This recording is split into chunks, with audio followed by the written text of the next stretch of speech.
தேனி மாவட்டம் ஆண்டிப்பட்டியில் பெய்த கனமழையால் வீதிகளில் ஆங்காங்கே மழைநீர் தேங்கியுள்ளது. ஆண்டிப்பட்டி மற்றும் சுற்றுவட்டார பகுதிகளில் கடந்த சில தினங்களாக கனமழை பெய்தது. இந்த மழையின் காரணமாக ராஜகோபாலன்பட்டி ஊராட்சிக்கு உட்பட்ட பகுதிகளில் தண்ணீர் தேங்கியது. இதனால் சிரமத்திற்கு ஆளாகியுள்ள குடியிருப்பு வாசிகள் இப்பகுதியில் மழைநீர் வடிகால் வசதியுடன் சாலை அமைக்க வேண்டும் என கோரிக்கை விடுத்துள்ளனர். பிள்ளையார் போகல வரும்ல அப்படியே இருக்கிற வாகனங்களும் போகல வரும்ல அப்படியே. அப்ப இந்த சாக்கடை கட்டி ஒரு வருஷம் ஆச்சு.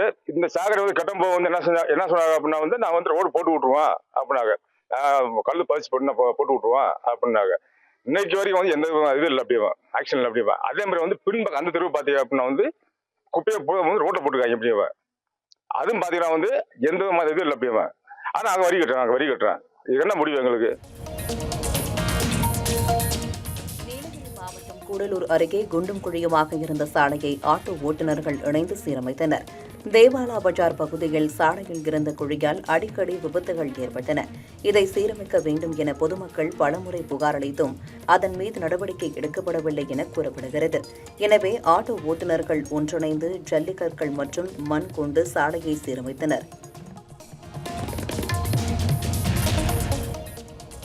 கிருஷ்ணகிரி மாவட்டம் ஓசூர் அருகே காய்கறி தோட்டத்தில் நுழைந்த 3 யானைகள் அறுவடைக்கு தயாராக இருந்த தக்காளி மற்றும் வெள்ளரிக்காயை சேதப்படுத்தியதாக விவசாயிகள் வேதனை தெரிவித்துள்ளனர்.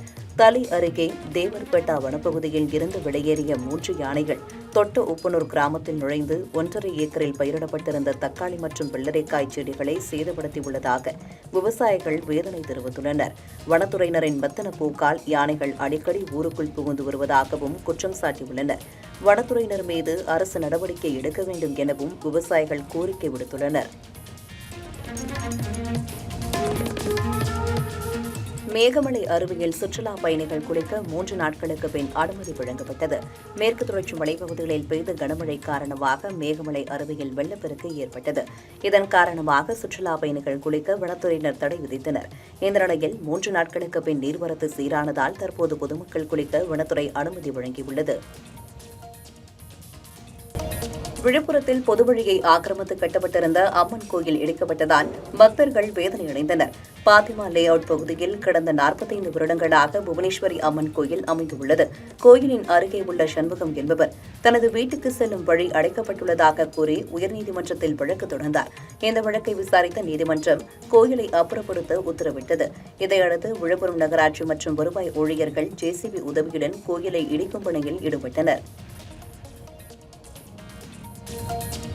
நாமக்கல்லில் லாரியை பழுதுபார்க்காமல் பல மாதங்களாக இழுத்தடித்த தனியார் நிறுவனத்தை முற்றுகையிட்டு லாரி உரிமையாளர் போராட்டத்தில் ஈடுபட்டார். பாப்பிநாயக்கன்பட்டி அருகே செயல்பட்டு வரும் தனியார் நிறுவனத்தில் செந்தமிழ் செல்வன் என்பவர் 5க்கும் மேற்பட்ட லாரிகளை வாங்கியுள்ளார்.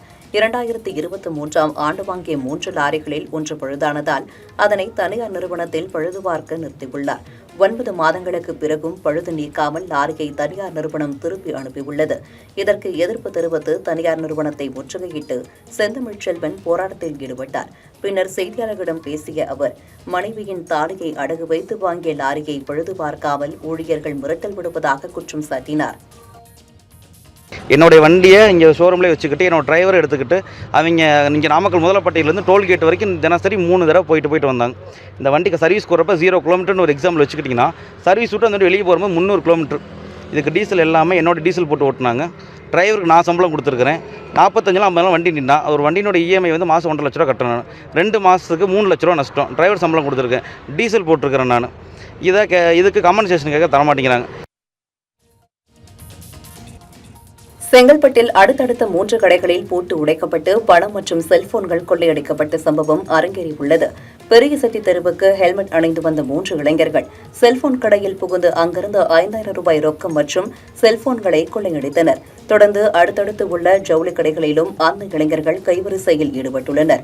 ஒட்டுமொத்தமாக 60000 ரூபாய் ரொக்கத்தை இளைஞர்கள் கொள்ளையடித்ததாக கூறப்படும் நிலையில் சிசிடிவி காட்சிகளை கைப்பற்றி திருட்டில் ஈடுபட்ட இளைஞர்களை போலீசார் தேடி வருகின்றனர்.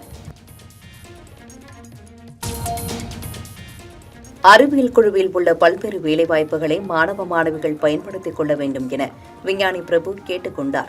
நீலகிரி மாவட்டம் உதகை கிரசன்ட் பள்ளியின் வெள்ளி விழா பழங்குடியினர் பண்பாட்டு மையத்தில் நடைபெற்றது. இந்த நிகழ்ச்சியில் பெங்களூரு விமான இயக்கவியல் குழு UR ராவ், செயற்கைக்கோள் மைய விஞ்ஞானி C பிரபு ஆகியோர் தலைமை விருந்தினராக கலந்து கொண்டு விழாவை தொடங்கி வைத்தனர். இந்த நிகழ்ச்சியில் மாணவர்களின் கலை நிகழ்ச்சிகள் இடம்பெற்றன. பின்னர் செய்தியாளர்களிடம் பேசிய விஞ்ஞானி பிரபு, அறிவியல் துறையில் உள்ள பல்வேறு வேலைவாய்ப்புகளை மாணவிகள் பயன்படுத்திக் கொள்ள வேண்டும் என கேட்டுக் கொண்டார். ஸ்டூடெண்ட்ஸ் கூட இந்த மாதிரி விஷயங்களை ஷேர் பண்ணும்போது அவங்களுக்கு பாசிட்டிவாக அவங்களுக்கு ஒரு பிரேக் த்ரூ கிடைக்கும்.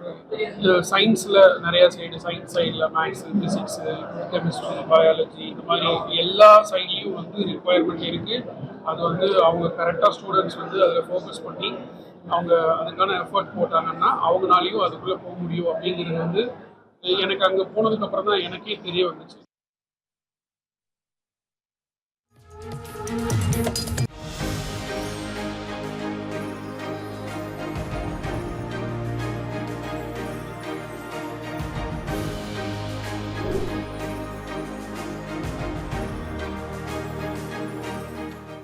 தமிழ் ஜனம் தொலைக்காட்சிக்கு இந்திய கம்யூனிஸ்ட் கட்சியின் தமிழ்நாடு மாநில குழுவின் சார்பில் நெஞ்சம் நிறைந்த நல்வாழ்த்துக்களை தெரிவித்துக் கொள்கிறோம்.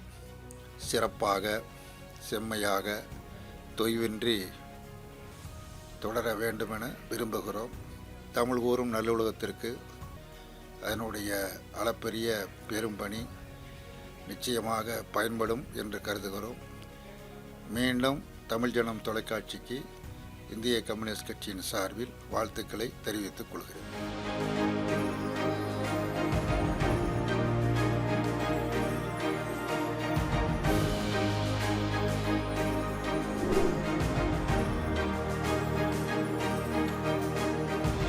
இரண்டாம் ஆண்டு துவக்க விழா காணுகின்ற ஜனம் டிவி நிர்வாகத்திற்கு என்னுடைய வாழ்த்துக்களை தெரிவித்துக் கொள்கிறேன். மக்கள் பிரச்சனைகளை அரசுக்கு எடுத்து செல்வதும் அரசினுடைய நடவடிக்கைகளை மக்களுக்கு எடுத்து செல்வதுமாக ஒரு ஊடகத்தின் பணியை மிக சிறப்பாக செய்வதற்கும் குரலற்றவர்களின் குரலாக ஒலிக்கின்ற பொழுதுதான் இன்றைக்கும் ஊடகங்களுடைய பணி எல்லோருக்குமான பணியாக இருக்கும். அந்த பணிகளை மிக சிறப்பாக செய்ய என்னுடைய மனமார்ந்த வாழ்த்துக்களை தெரிவித்துக் கொள்கிறேன்.